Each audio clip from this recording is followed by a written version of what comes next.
अस्सलाम वालेकुम। यासीन आपके साथ हाजिर है इस मॉर्निंग ब्रीफिंग में। आज इस हफ्ते का आखिरी दिन है, जुमे का दिन है, और सबसे बड़ी बात यह कि आज यौम आशूर है। आज वो दिन है जो इस्लाम की तारीख़ लिखी गई और उसके अंदर इमाम हुसैन की शहादत हुई, और ये एक बहुत बड़ा सानह हुआ आज से तकरीबन 1400-1500 साल पहले। और इसकी याद में आज इस्लामी दुनिया जो है एक गम का मुजाहरा भी करती है और एक अफसोस का भी मुजाहरा करती है कि नवासे रसूल इमाम हुसैन की आज शहादत हुई। तो बहरहाल आज का दिन बड़ा दिन है और हमारी दुआ है अल्लाह के हुजूर कि हम सबको अपने हिफ्ज़ मान में रखे और इस्लाम और अपने मज़हब पर कारबंद रहने की और उस पर बेहतरीन अमल करने की तौफीक अता फरमाए। आमीन। बहरहाल आज बाज़ार के हवाले से कुछ बातें करते हैं। आज इस हफ्ते का आखिरी दिन यानी जुमे का दिन है, और आज जुमे के दिन के साथ साथ जैसे कि मैं हमेशा आप लोगों से ये जिक्र करता हूँ कि फ्राइडे का दिन बड़ा इंपॉर्टेंट होता है ऑन टेक्निकल ग्राउंड्स। आज इस महीने की 28 तारीख है और आज वीकेंड तो है लेकिन मंथ एंड मंडे को होगा। तो इस हवाले से वीकली क्लोजिंग के लिए तो आज का बड़ा इंपॉर्टेंट डे है, और इसी तरीके से मंडे का जो दिन है वो भी अपनी मंथली क्लोजिंग के हवाले से अपनी अहमियत का हामिल रहेगा। बहरहाल बाज़ारों में अगर हम नज़र डालते हैं तो पूरी दुनिया की जो बाज़ार है उसके अंदर हमने 2 से 3 दिन में ये देखा कि बहुत बड़ी बड़ी ख़बरें हमारे पास आई। अमेरिका के central bank federal reserve bank ने अपने इंटरेस्ट रेट में इजाफा किया, और हालांकि पहले जब लास्ट मीटिंग हुई थी 45 डेज़ कबल, उसमें ये इशारा हमें मिला था कि अमेरिका आइंदा अपने इंटरेस्ट रेट में इजाफा नहीं करेगा। लेकिन जैसे जैसे हमने ये देखा कि क्रूड ऑयल की और एनर्जी सेक्टर की प्राइसेस जो है वो ऊपरी सतहों पर जाना शुरू हो गई, तो ये प्रेडिक्शन हमारे पास आनी शुरू हो गई कि अमेरिका का central bank 25 basis point interest rate बढ़ाएगा, क्योंकि एनर्जी जो प्राइसेस हैं, जो तेल, क्रूड ऑयल, ब्रेंट ऑयल और हीटिंग ऑयल की जो प्राइसेस हैं उसके अंदर खातिर खा इजाफा हुआ है। तो जाहिर है कि जैसे कि हमें मालूम है कि जब भी एनर्जी प्राइसेस जो है वो हायर नोट्स पर जाती हैं तो इंटरेस्ट रेट बढ़ाने की इंडिकेशंस आनी शुरू हो जाती हैं, और जब इंडिकेशंस आनी शुरू होती हैं तो उसमें हमें ये भी अंदाज़ा हो जाता है कि जनाब गोल्ड और सिल्वर और क्रूड ऑयल और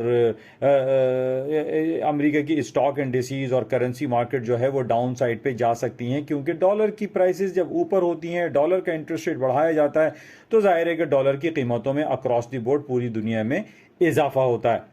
और पिछले काफ़ी दिनों तक हम ये देखते रहे कि जनाब डॉलर की कीमतों में खातिर खा इजाफा हुआ, स्टॉक मार्केटें भी थोड़ी सी ऊपर गईं, लेकिन जब इंटरेस्ट रेट का अनाउंसमेंट हो गया 2 दिन कबल, तो हमने ये देखा कि इंटरेस्ट रेट के बढ़ाने के बावजूद स्टॉक मार्केटों में डाउनफॉल नहीं आया, सोने चांदी और करेंसी में भी डाउनफॉल नहीं आया, बल्कि हम ये देख रहे थे कि डॉलर इंडेक्स की कीमतें डाउन साइड पे चली गईं।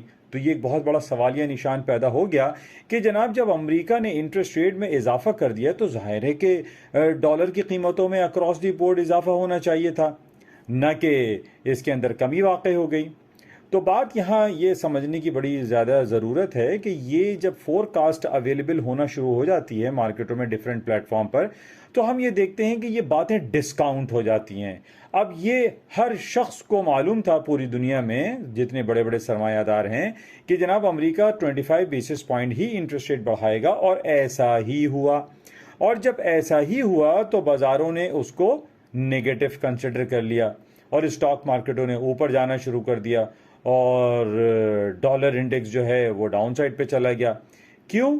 क्योंकि जो फोरकास्ट थी उसी फोरकास्ट के अकॉर्डिंगली बाजार में, और जो रिपोर्ट आई 25 बेसिस पॉइंट उसी के अकॉर्डिंगली हमने ये देखा।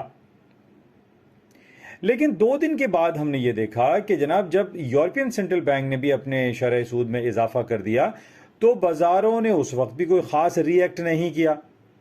फिर उसकी प्रेस कॉन्फ्रेंस शुरू हुई। बहरहाल अब तकरीबन आज सारा दिन और कल की जो बाजारें थीं उसके अंदर बाजारों में फॉल डाउन शुरू हो गया। एक पुरानी कहावत है, buy the rumour sell the fact, और सेल द फैक्ट जो है वो काम कर गया। Sell the fact, what is fact? ये था कि अमेरिका और यूरोपियन सेंट्रल बैंक ने इंटरेस्ट रेट में इजाफा किया, और यही कल हमने देखा कि अमेरिका की जो स्ट्रीम लाइन इंडिसेस हैं यानी S&P, डाउ जोन्स और नेस्डैक, ये गिरावट का शिकार हो गए। अब ये खबरें आना शुरू हो गई कि अब ये गिर रहे हैं, और क्यों गिर रहे हैं, ये बड़ी चहमगोइयाँ शुरू हो गई। तो बात यहाँ पर ये समझने की है कि by the rumour cell the fact का जो आइडिया है, वो जो फिनोमेना है वो यही है कि जब आपको ये मालूम पड़ गया कि जनाब इंटरेस्ट रेट वाकई में बढ़ाया गया है तो बाजारों में गिरावट आएगी। और कल इसी वजह से हमने देखा कि स्टॉक मार्केटें गिरी, करेंसी मार्केटें डाउन हो गई, सोने चांदी की मार्केटों में डाउनफॉल शुरू हो गया। और उसकी वजह सिर्फ और सिर्फ यही रही कि न सिर्फ अमेरिका ने इंटरेस्ट रेट बढ़ाया बल्कि यूरोपियन सेंट्रल बैंक ने भी अपने इंटरेस्ट रेट में इजाफा कर दिया। तो बहरहाल ये तमाम बातों को समझ के और इस पे एक फोकस करना और इस पर एक कंप्लीट रिसर्च वर्क करके अपने पोर्टफोलियो को मैनेज करना बहुत ज़्यादा ज़रूरी है। आप सिर्फ इस गुमान में ना रहें कि जनाब मुझे लग रहा है कि स्टॉक गिर जाएंगे, मुझे लग रहा है कि तेल की और सोने की कीमतों में तेज़ी या मंदी आ जाएगी। देखिए, लगने लगाने से कुछ नहीं होता, आपको एक फैक्चुअल ग्राउंड्स पे अपने पोर्टफोलियो को मैनेज करना चाहिए। तो बहरहाल ये बड़ा इंपॉर्टेंट 2 दिन हमारे गुजरे, ये हफ्ता ही पूरा बहुत इंपॉर्टेंट रहा जिसमें यूरोपियन सेंट्रल बैंक और अमेरिका के सेंट्रल बैंक की तरफ से अनाउंसमेंट हुई। अच्छा, इसके साथ ही आज अर्ली मॉर्निंग जापान के हवाले से बहुत बड़ी खबरें चल रही थी कि जनाब जापान के सेंट्रल बैंक यानी जिसको हम बैंक ऑफ जापान कहते हैं वो भी अपने इंटरेस्ट रेट में कहीं ना कहीं कोई इजाफा कर देगा। लेकिन आज भी ऐसा ही हुआ जो कि पिछले 7-8 सालों से होता चला आ रहा है। जापान के central bank bank of Japan ने अपने इंटरेस्ट रेट को मनफी 10 बेसिस पॉइंट पे रखा हुआ है पिछले 7-8 सालों से। और ये कहा जाता है कि इंटरेस्ट रेट इन्होंने माइनस इस वजह से रखा हुआ है ताकि लोग अपने पैसे को आइडली बैंकों में ना रखें बल्कि उसको बिजनेस एक्टिविटी में लगाएं। यहां हमने देखा है America, Canada, Europe, Pakistan, India में कि लोग अपने लाखों और करोड़ों रुपए बैंक में इन्वेस्ट कर देते हैं और वहां पे घर में बैठे हुए उस पर 10%, 5%, 8%, 12% तक प्रॉफिट या रिटर्न या इंटरेस्ट जो है वो रिटर्न गेन करते रहते हैं। तो इस वजह से हमने ये देखा है कि जापानीज सेंट्रल बैंक जो है वो अपने इंटरेस्ट रेट को -10 बेसिस पॉइंट पे इंटैक्ट रखे हुए पिछले 8 सालों से, और इस वजह से हमने ये देखा है कि जापान में जो बिजनेस एक्टिविटी है वो अपने उरूज पर रहती है। तो बहरहाल आज भी ये गुमान हो चला था कि जापान अपने सेंट्रल आपका जो इंटरेस्ट रेट है उसमें वो इजाफा करेगा, लेकिन ऐसा नहीं हुआ। तो बहरहाल प्रेशर बिल्डअप था बैंक ऑफ जापान पे कि जनाब पूरी दुनिया अपने इंटरेस्ट रेट को बढ़ाती चली जा रही है। यूरोपियन सेंट्रल बैंक है, बैंक ऑफ जापान है, बैंक ऑफ इंग्लैंड है, इन सब ने अपने इंटरेस्ट रेट को 0 दरजात से 4 और 5% पर लाकर खड़ा कर दिया है। लेकिन जापान जो है वो अपने इंटरेस्ट रेट में किसी किस्म के इजाफे का कोई इशारा नहीं दे रहा। इस वजह से हम ये देखते हैं कि जापानीज यन जो है वो वीकर साइड पे है, क्योंकि जाहिर है जापानीज यन में कोई रिटर्न नहीं मिलता। इस वजह से जापानीज यन वर्सेस यूएस डॉलर तकरीबन 140-141 के भाव पर चल रहा है। और इसमें यही चांसेस हो रहे हैं क्योंकि यूरोपियन बैंक में या जापानीज यन में जब आप कोई इन्वेस्टमेंट करते हैं, बैंक में पैसा रखते हैं, तो उसमें आपको रिटर्न नहीं मिलता बल्कि आपके सर्टेन पैसे कट जाते हैं क्योंकि इसका इंटरेस्ट रेट -10 बेसिस पॉइंट है।